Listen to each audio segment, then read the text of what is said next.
Rodney Reed has been on death row since 1998. He was convicted of murdering 19-year-old Stacy Stites in 1996.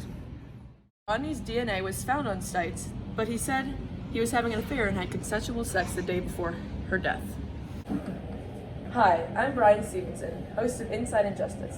Today we will be hosting Rodney Reed, Kim Kardashian, and attorney Bob Phillips.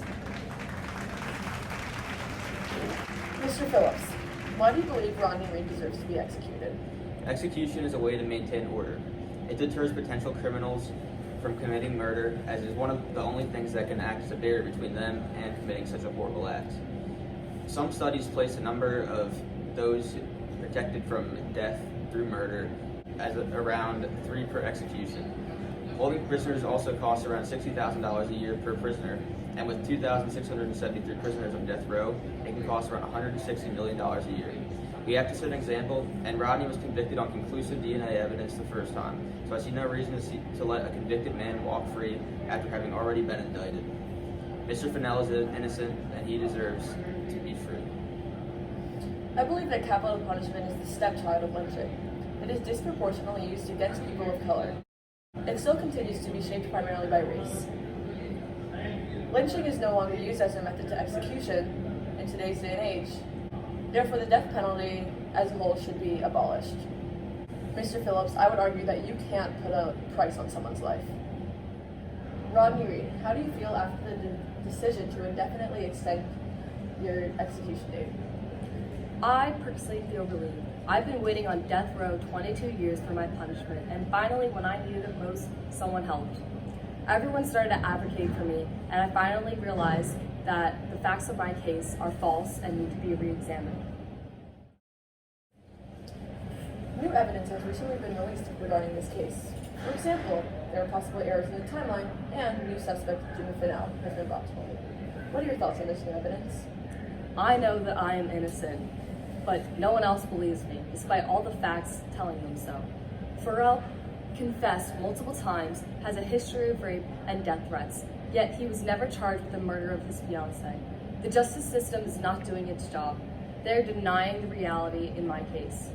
The Texas judicial system accuses me of impossible events that never happened.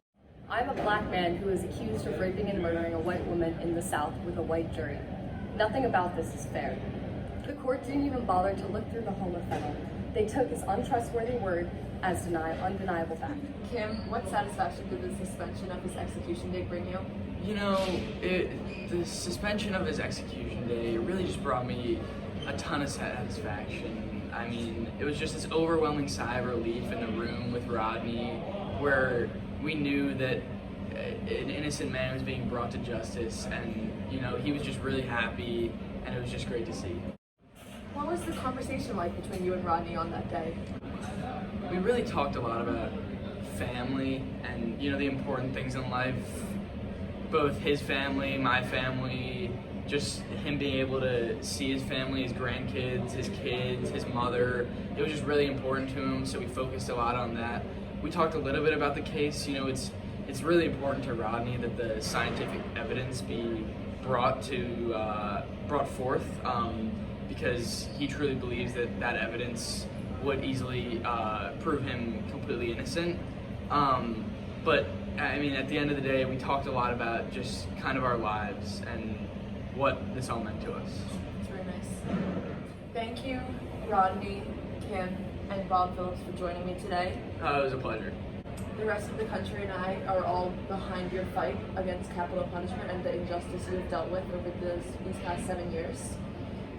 And then I'm just incredibly happy that I got the opportunity to be on the show and to kind of just talk about what my time's been like with Rodney. And thank you for that as well, because I know that I really needed it. Thank you.